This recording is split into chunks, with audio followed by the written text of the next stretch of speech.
difficultés, elles sont nombreuses, étant donné qu'on est sur une année où il n'y a pas de Coupe du Monde des moins de 20 ans, donc ça nous permet de travailler un petit peu plus large au niveau des continents. On est très fiers d'annoncer qu'on a 3 nations asiatiques, Japon, Chine et Corée, et notamment les Japonais qui viennent préparer Tokyo 2020 et qui donc seront là avec la sélection olympique. On a 3 nations européennes, l'Angleterre qui est tenante du titre et qui veut réaliser le triplé, l'équipe de France, bien évidemment. Je pense que l'équipe de France sera là avec les joueurs nés en 1999.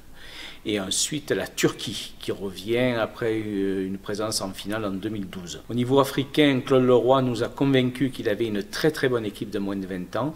Donc le Togo sera là. Au niveau nord-américain, on a la chance d'avoir pour la première fois le Canada. C'est la première fois que le Canada vient au tournoi à Maurice Révélo. Le Mexique revient aussi pour continuer à préparer les Jeux Olympiques de Tokyo, puisque le Mexique en 2012 avait remporté le tournoi et ensuite était devenu champion olympique. On a certainement la Colombie qui va nous confirmer début janvier qu'elle sera présente parmi nous, et on travaille actuellement sur les 2 dernières nations, le Brésil, le Chili ou peut-être le Ghana si c'est une nation africaine qui vient compléter le tout.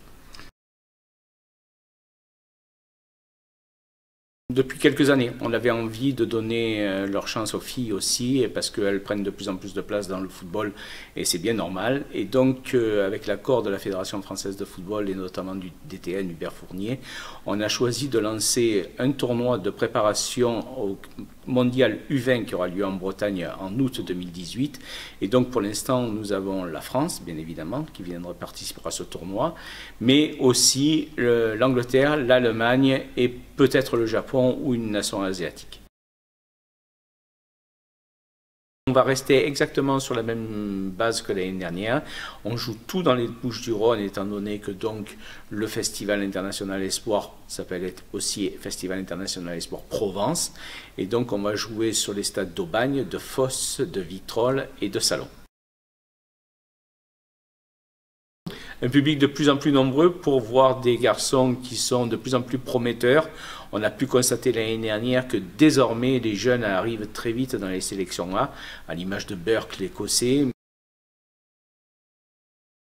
Les jeunes journalistes qui sont au sein du festival ont réalisé un top 100 que vous pouvez retrouver en livre dans notre site.